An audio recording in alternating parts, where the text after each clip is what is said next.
Saya Syukur dari Takalawa. Saya Denny Effendi. Saya Hudan Basim.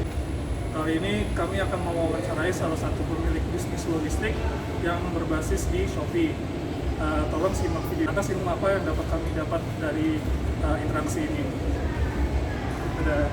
See you, bye-bye!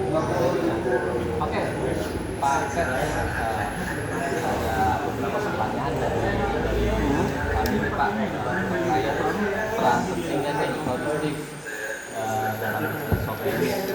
Sebelumnya, Bapak tantangan yang Bapak hadapi nih dengan tidak mengetahui nih cara sistematis kerja di gudang, akhirnya sudah mengetahui caranya dengan bekerja secara teamwork. Apapun yang Mas belum tahu, mungkin menanyakan teman-teman. Kerja di ekspedisi itu bagus buat membentuk mental. Mau yang kasar-kasar ada, mau ngomong ada, ekspedisi itu kasar sebenarnya. Apalagi kalau gudang sini sih nggak terlalu, tapi kalau udah masuk kayak ke catur, itu karena kata mutiara bisa ke sebut semua. Kalau nggak kuat mental nggak bisa. Itu tantangan di bagian ekspedisi. Cuma jangan baper aja kalau kerja di ekspedisi. Mungkin pertanyaan-pertanyaan selanjutnya bisa dibantu oleh teman-teman saya. Boleh Mas Ukur? Mau melanjutkan mau bekerja dengan logistik, di sini kami mau menunjukkan bagaimana perusahaan Bapak bisa mengurangi biaya logistik tanpa mengorbankan kualitas. Kalau untuk mengorbankan kualitas kita emang udah nggak ada harus untuk mengurangkan kualitas ya. Kalau untuk mengurangi apa tadi? Mengurangi biaya. Mengurangi biaya itu kayak contohnya kita setiap tahun kita pasti ekspansi.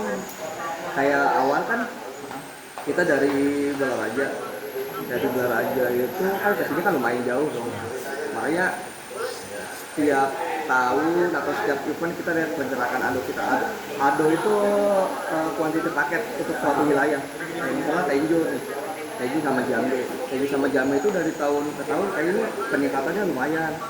Jadi tim yang emang fokus di bidang itu kayak kita ekspansi ke Jambi kayak bisa deh buat mengurangi biaya kayak kurir. Itu manfaat logistik di perusahaan Bapak apa saja yang biasa manfaat logistik buat seperti di pelanggan-pelanggan?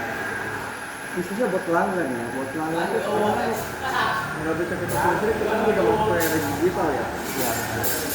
Otomatis kita dipermudah kayak buat belanja online kayak gitu. Ya tadinya orang harus kemana-mana harus jalan, sekarang dia tiduran aja bisa belanja, jadi bisa mempermudah sih. Saya nggak salah gunakan aja. Baik Pak, untuk pertanyaan selanjutnya bisa dilanjutkan oleh teman saya. Menurut Mas Elvan, bagaimana sih cara menarik minat banyak orang supaya dapat berlangganan di perusahaan? Nah, untuk berlangganan gitu ya, itu sebenarnya tugas dari perusahaan induk kita. Perusahaan induk kita kan Shopee ya. Shopee itu kan banyak divisi kayak bagian pembiayaan, kayak paylater. Kalau kita kan bagian ekspedisinya SPF. Nah kalau untuk menarik minat sama pelanggan itu mah harusnya ditanya jadi kayak dia memperbanyak promo atau gratis ongkir atau diskon. Kalau kita kan emang paket yang kita terima itu paket yang dipesan oleh pelanggan yang dari Shopee. Kalau menurut Mas ya, bagaimana perusahaan ini memanfaatkan teknologi untuk meningkatkan proses logistik? Untuk efisien ya, kayak dulu itu kan sortir itu masih pakai manual, masih pakai orang itu benar-benar. Kalau sekarang udah ada alatnya, jadi tiap zone code itu udah otomatis kepisah, itu bikin lebih cepat. Sortir sih biasanya kayak di gudang di situ bisa 2 hari, sekarang tuh bisa berapa jam tuh pakai itu udah bisa dijalurin lagi, jadi bisa lebih cepat. Canggih sekarang yang baik Mas. Ya. Siang Mas Alvin, Ya. pertanyaannya ini kan produksi pasti nggak semuanya lancar ya. Ya. Itu gimana ya saatnya Mas Alvin ini menangani keterlambatan dalam rantai supply? Kalau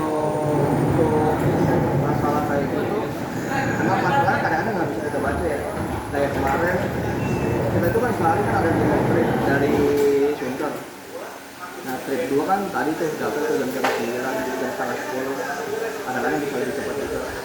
Nah trip terakhir itu biasanya jam 2, jam setengah 3 datang. Tapi kemarin itu ada something error kayak di gudang pusat, jadi mobil datang tuh jam 5 baru datang sini. Ini mau nggak mau tuh sebagai kapten harus ngasih ke para kurir, ini barangnya harus diambil. Tapi kalau emang misalnya ada barang telat, cuaca buruk, itu sih nggak bisa masuk. Bagaimana cara perusahaan Bapak untuk mengelola risiko yang terkait dengan rangkaian pasukan dan logistik?